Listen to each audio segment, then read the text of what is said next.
Bonjour Ophélie.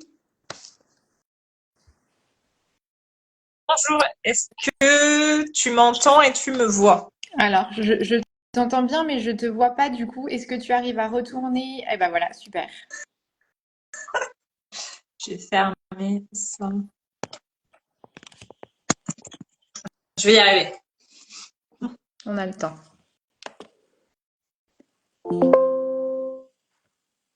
Ça va, tu me dis quand tu es prête? Je vais juste caler mon téléphone. Ouais, hop. Ça marche. Ouais, c'est bon. Ben, super. Eh ben, je te remercie d'être avec moi là sur ce temps de 16h30 pour discuter ensemble des perturbateurs endocriniens. Donc, je vais me présenter avant de te laisser la parole. Moi, je suis Harmonie Sobaki, orthophoniste et co-gérante de l'organisme Calipeton Formation, qui propose des formations à destination des professionnels de la santé et de la petite enfance orientées vers la périnatalité, des formations en interdisciplinarité. Et je co-gère l'organisme avec Léna qui est ostéopathe et Marion qui est kinésithérapeute. Et on va avoir la chance de t'accueillir pour une formation autour des perturbateurs endocriniens. Et du coup, c'est un sujet que j'avais envie d'aborder avec toi aujourd'hui durant un live. Ok. Top. Et ben, je te propose de te présenter éventuellement et puis nous expliquer un petit peu qu'est-ce qui t'a amené à t'intéresser aux perturbateurs endocriniens. Oui. Oui. Moi, c'est Ophélie. Je suis formatrice donc en santé environnementale. En fait, je suis ingénieure chimiste de formation. À la base, j'ai eu une carrière dans l'industrie. Je travaillais dans l'industrie des cosmétiques et des compléments alimentaires. Euh, j'ai commencé à me poser des questions sur l'impact des produits chimiques sur la santé, sur l'environnement. Et c'est un peu comme ça que j'ai découvert la santé environnementale et les perturbateurs endocriniens. Ça m'a vraiment intéressée, donc j'ai décidé de quitter l'industrie pour suivre une formation dans ce domaine. Et ensuite, j'ai envie de monter mon activité pour transmettre les connaissances que j'avais reçues pendant cette formation. Et la thématique des perturbateurs endocriniens m'avait vraiment intéressée. Surtout que j'avais pas mal de copines qui ont eu leur premier enfant à ce moment-là.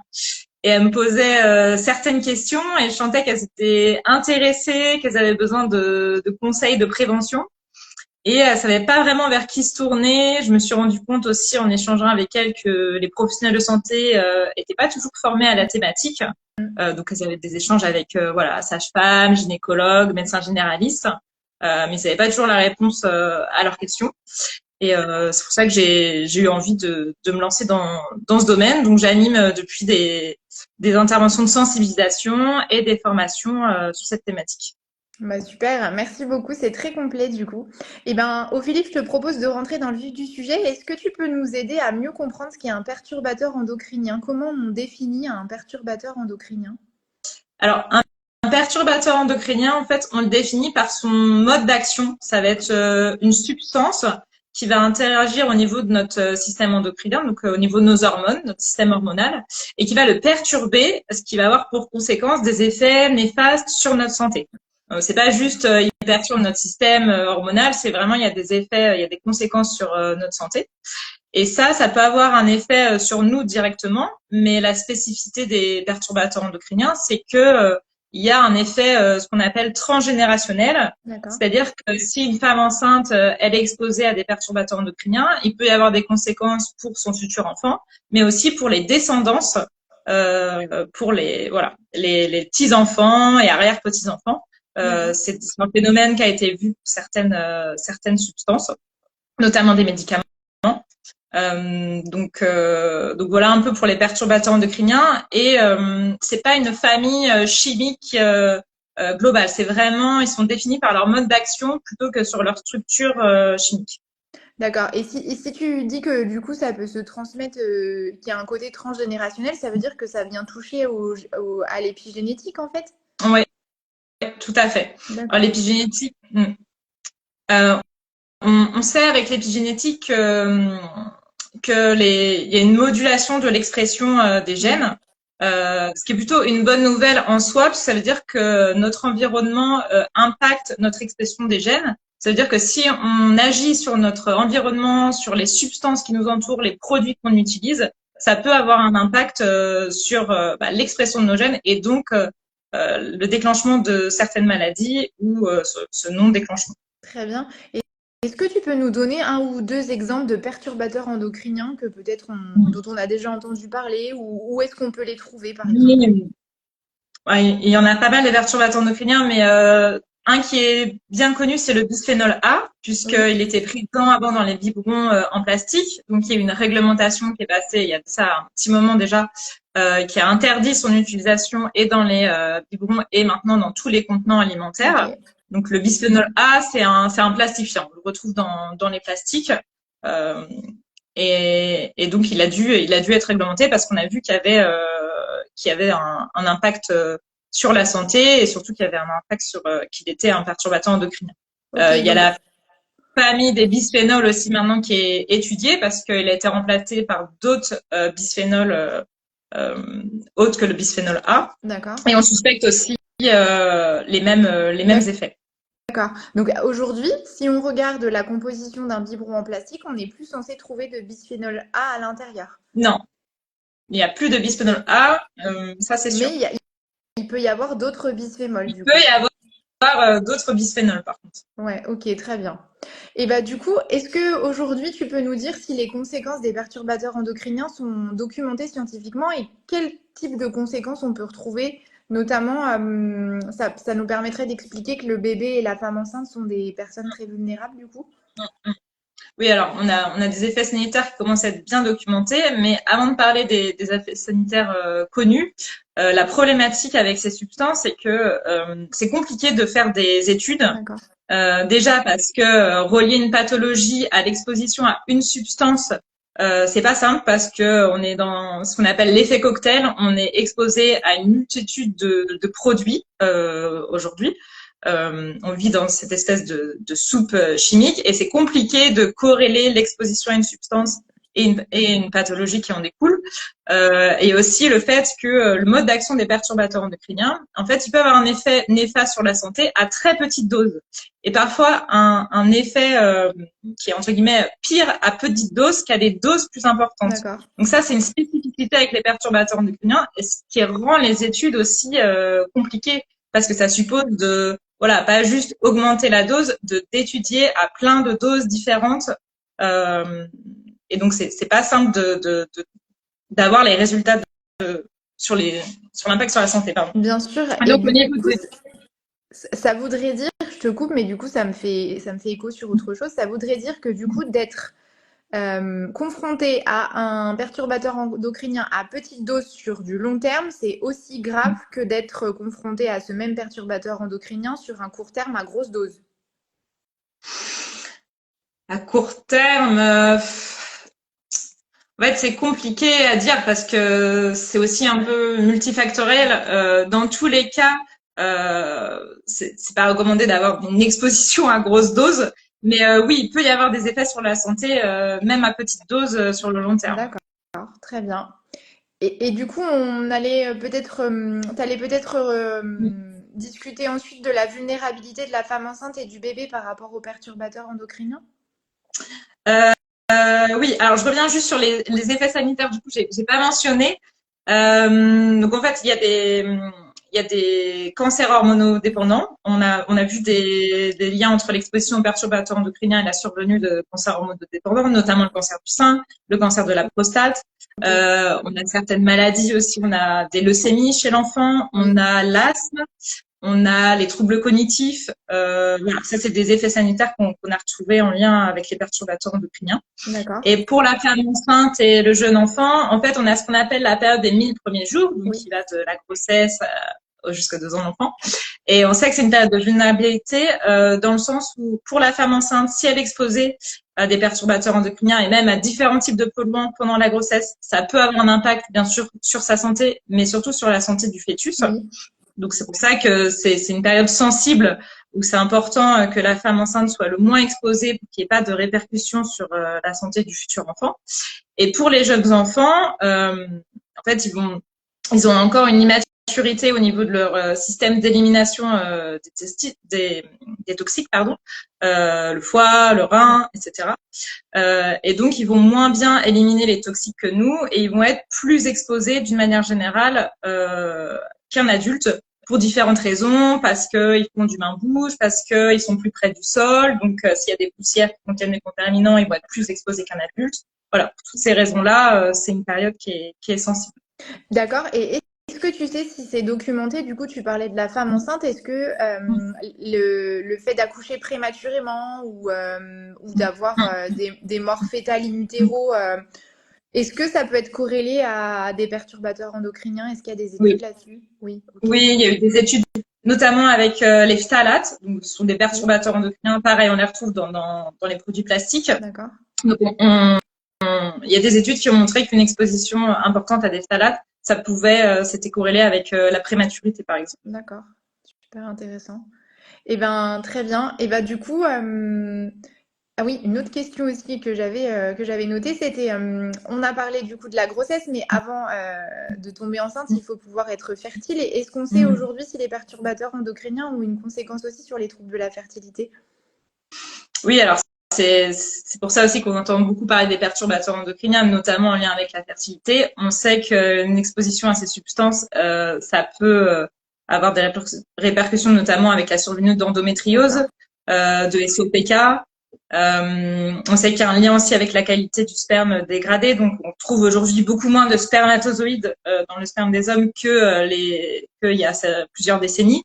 Ok. On sait que ça s'est dégradé. Et donc tout ça, ça favorise pas la fertilité et ça rend la conception d'un enfant plus difficile. Ouais, bien sûr. Et du coup, tu parlais tout à l'heure de troubles cognitifs. Derrière ce que tu appelles troubles cognitifs, on parle de troubles du neurodéveloppement, c'est ça? Il y a un Oui, lien du coup il y a entre aussi les troubles du éventuellement neurodéveloppement. Oui, Donc il y a eu plusieurs études là-dessus sur un lien avec le TDAH, par d'accord. exemple. Il y a un lien avéré avec la diminution de QI pour les enfants, Ok, s'ils ont été exposés in utero. d'accord. Voilà des exemples un peu pour la partie cognitive. Très bien. Et bah du coup, qu'est-ce que tu pourrais éventuellement, si tu devais donner un ou deux conseils aux pros de santé, en fait, qu'est-ce qui est important de véhiculer comme information à la femme enceinte ou au couple Alors, qui est en il y désir a d'enfant? Alors, il y a beaucoup de conseils qui peuvent être Ju- transmis, mais Juste un moi, ou ce que je deux. conseille, c'est déjà se baser sur ce que, déjà sonder les Oui, futurs parents sur leurs connaissances à ce sujet, d'accord. parce qu'il y a déjà des parents qui sont pas mal informés. Donc, c'est déjà se baser sur leur environnement, sur leurs connaissances, pour pouvoir cibler deux, trois conseils en fonction. Voilà, ça va dépendre aussi des parents qui vont avoir en face d'eux. Donc se baser déjà sur le patient. Et ensuite, ce qui peut être conseillé, ça va être par exemple d'aérer chez soi tous les jours, 2 fois par jour, pour au moins s'il y a une présence de polluants dans l'air intérieur qui soit évacué. D'accord. Ça va être de laver et éplucher ses fruits et légumes s'ils sont pas bio, pour enlever le maximum de résidus de pesticides, puisque certains pesticides, au-delà de l'impact sur la santé, certains sont considérés comme des perturbateurs endocriniens. D'accord. Euh, et après, ça peut être aussi d'éviter de réchauffer dans du plastique. Donc tout ce qui est boîte de conservation qui peut parfois être mis au micro-ondes, il va y avoir un transfert dans les aliments et donc il y a une imprégnation après aux perturbateurs endocriniens. D'accord, très bien, mais c'est super intéressant. Merci beaucoup, Ophélie. Et aujourd'hui, si tu avais, est-ce que pour un professionnel de santé qui souhaite s'informer sur le sujet avant de venir se former, on parlera de ta formation juste après, est-ce qu'il y a des recommandations HAS ou quelques lectures que tu pourrais conseiller et on mettra éventuellement les liens en dessous du live tout à l'heure? Par exemple, Santé publique France a fait une étude qui s'appelle l'étude PEPS-PE, dont les résultats donc qui date de 2021, les résultats sont sortis fin 2023, donc qui est disponible sur le site de Santé publique France avec la priorisation des effets sanitaires. Donc justement, ils ont cherché à faire une synthèse de la bibliographie des publications scientifiques pour corréler les pathologies à l'exposition au PE. D'accord. Donc ça, c'est retrouvable facilement en ligne. Après, il y a sur le site des 1000 premiers jours, il y a un onglet sur les expositions où on retrouve des conseils pour les parents. Donc les professionnels peuvent les lire et s'en inspirer pour donner des conseils aux patients. D'accord. Donc ça, c'est trouver facilement. Et après, il y a un MOOC qui existe et après il y a des livres aussi, mais qui vont être un peu plus complexes comment dire, à consulter parce que c'est plus vraiment D'accord. développé. Euh, mais il y en a un qui est sorti notamment aux presses de l'EHESP, donc l'école de santé publique de Rennes, par Nathalie Bonvalot. Elle est sortie cette année, je crois, l'année dernière. Non, c'était cette année, qui s'appelle Perturbateurs endocriniens. Les perturbateurs endocriniens. Je ne sais plus D'accord. exactement le titre, mais je peux vous redonner les informations. Ouais, ce que je peux te demander juste après, éventuellement, c'est de me faire une petite liste du coup des éléments là que tu nous as donnés, que tu nous as nommés, et puis je les mettrai en commentaire sous le live du coup. Comme ça, tout le monde pourra les retrouver comme il le souhaite. C'est très intéressant. Merci beaucoup. Et bah du coup, j'ai bien envie qu'on parle un petit peu de la formation que tu vas proposer chez Calipeton. Mhm. Formation. Donc, pour résumer, c'est une formation qui aura lieu le mardi 4 février 2025, donc l'année prochaine. On propose une formation d'une journée en visio où tu vas développer ce thème des perturbateurs endocriniens. Est-ce que tu peux nous dire un petit peu ce que tu mets dans ton programme sur cette journée-là? Ça va être de redéfinir un peu comme je l'ai fait ce qu'est un perturbateur endocrinien et je rentre plus en détail sur les différents modes d'action, sur le fait aussi que voilà, il y a un effet dose-réponse qui est un peu différent d'autres toxiques. Je cite tous les différentes familles de perturbateurs endocriniens qui sont connus. On parle des effets sanitaires d'une manière plus large. Là, j'en ai cité quelques-uns, mais il y en a d'autres. De la vulnérabilité de la femme enceinte et des jeunes enfants. Et puis, il y a une mise en pratique aussi l'après-midi, parce que le but, c'est que les professionnels de santé repartent avec des billes pour donner des conseils à leurs patients. Donc, il y aura une mise en pratique aussi avec tout ce qu'ils auront appris. Eh ben, super. Et du coup, on peut peut-être dire un petit peu le public auquel s'adresse cette formation. Du coup, donc c'est des professionnels de santé de la petite enfance qui sont attendus pour cette journée, qui, bien sûr, côtoie de près les couples en désir d'enfant, les femmes enceintes et puis les très jeunes enfants, voilà, 0-3 ans. On peut les nommer, du coup, on peut dire effectivement que c'est une formation qui s'adresse aux médecins, aux gynécologues, aux sages-femmes, aux infirmières puéricultrices, aux Oui, auxiliaires puères également qui travaillent oui. à l'hôpital, mais aussi pas que. On pense aussi aux kinésithérapeutes, aux ergothérapeutes qui travaillent avec des très jeunes enfants. Qui est-ce que j'aurais oublié encore, Ophélie? Les ostéopathes. Voilà, c'est une formation qu'on a souhaitée en interdisciplinarité parce qu'on sait aujourd'hui que c'est un thème qui peut être intéressant pour un tas de professions en fait, et pas que pour un métier spécifique. Et Oui, l'intérêt, c'est que plus les professionnels seront formés à la thématique, plus les parents en entendront parler ou les futurs parents, les personnes avec un projet d'enfant, plus voilà, les parents seront sensibilisés à cette question. Oui, et du coup, ça rentre dans, quand même dans une problématique de prévention globale, on va dire. Est-ce que du coup, tu aurais un petit mot à dire éventuellement aux professionnels de santé qui se disent, oh là là, moi, les perturbateurs endocriniens, bah, c'est un peu loin, enfin, je sais pas trop ce que c'est. Et puis, en fait, comment je pourrais parler de ça dans ma pratique au quotidien? Alors, moi, je trouve, on a parlé de la période de vulnérabilité avec les 1000 premiers jours, mais en fait, pour moi, c'est aussi une période d'opportunité. Il faut dire qu'on a une chance et que c'est une bonne période pour donner des conseils de prévention. Et donc, ce serait dommage de pas s'en saisir parce que ça peut être bénéfique à la fois pour le futur enfant, mais aussi pour les parents. Ça leur aide à avoir une prise de conscience, à changer des habitudes, de choix de produits. Et donc, il y a vraiment un effet bénéfique pour leur santé sur le long terme, ou tout de moins ça leur évite le plus possible des expositions. Et moi, j'insiste vraiment sur le côté prévention primaire. C'est que pour moi, c'est important d'en faire de plus en plus. Et les professionnels de santé sont des éléments clés là-dessus. Parce que on sait que voilà, il y a de plus en plus de pathologies, de maladies chroniques, de cancers en France. Et je pense que la prévention primaire, ce sera un levier, un moyen d'endiguer un peu cette épidémie de maladies chroniques. Bien sûr. Eh ben super, eh ben merci beaucoup. Est-ce que tu as éventuellement un dernier mot à rajouter pour les professionnels de santé qui hésitent à s'inscrire à ta formation? Euh, L'avantage avec cette thématique, c'est qu'ils vont apprendre aussi des choses pour leur vie personnelle. Donc, au-delà de la pratique professionnelle, souvent, ça résonne avec leur choix de produits au quotidien et leurs habitudes. Donc, dans tous les cas, ils apprendront des choses aussi Oui. pour d'un point de vue perso. Eh ben super. Eh ben merci beaucoup Ophélie du temps que tu m'as consacré. Du coup, c'était très agréable de parler de cette problématique avec toi.